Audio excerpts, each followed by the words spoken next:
All right, let's talk about something that hits close to home for a lot of us. That feeling, that little voice of self-doubt we call imposter syndrome.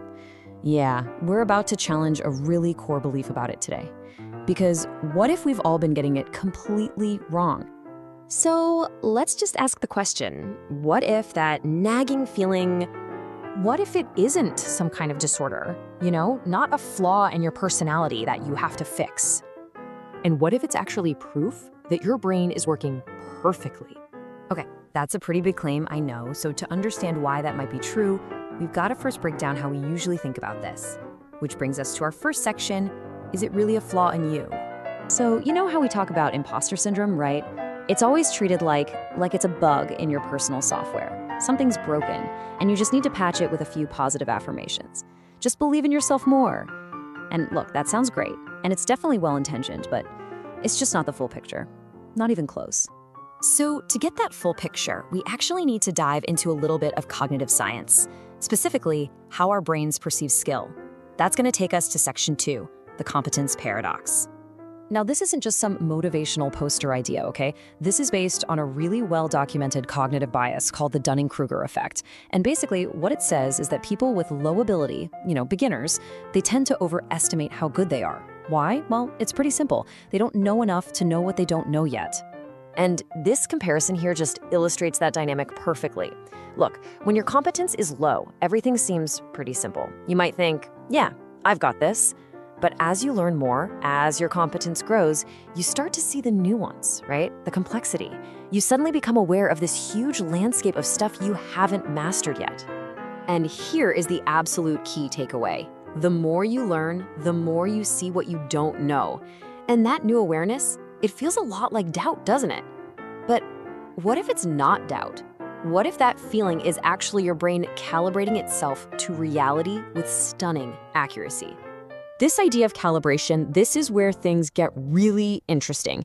It's the most important pivot in how we think about this, which leads us to section 3, the feeling versus the story. Okay, let's make this super real for a second. Picture it. You walk into a new job, a high-stakes meeting, a bigger room. You can just feel it, right? The people seem smarter. The expectations are way higher. Your brain, in a split second, scans the room and sends up a little flare. It's a signal that just says, hey, risk detected. Now, that's not a sign of weakness. That's your highly evolved survival software doing its job. And this is where you have a choice. This is so important. The feeling itself, that little ping of doubt, it's totally neutral. It's just data. The real magic or the real danger is in the story you tell yourself about that feeling. If the story is, uh-oh, I feel doubt, that must mean I don't belong here, well, you're gonna shrink. But what if you change the story?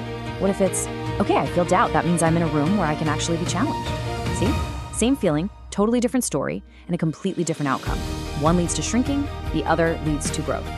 And there's a good reason that feeling is so powerful. It's biology. Your nervous system literally evolved to detect social hierarchy. I mean, think about it. For our ancestors, being evaluated by the tribe, fitting in, that was a life or death situation. So of course, giving a big presentation or going into a job interview triggers a stress response. Your body on a deep primal level still connects your reputation with your physical safety. So if this feeling isn't a flaw, then what is it? That brings us to section 4. It's a signal, not a weakness. Yeah, because think about the alternative for a second. This quote really nails it. Overconfidence isn't bravery, it's blindness. The people who never feel that twinge of self-doubt, honestly, those are the people who worry me a little. They're not seeing the whole picture. I mean, look at history.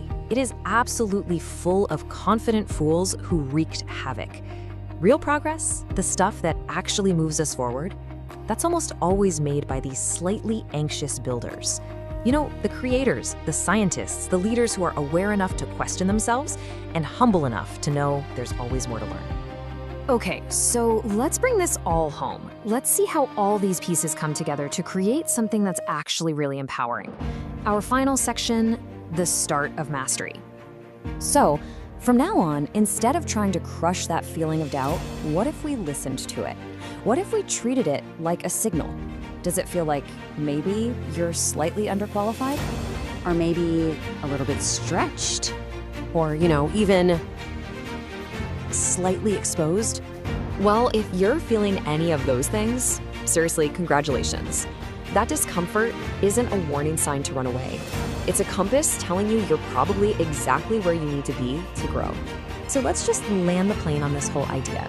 You don't have imposter syndrome. What you have is accurate awareness. And that awareness, once you learn how to work with it, isn't a sickness you need to cure. It's the very first step on the path to mastery.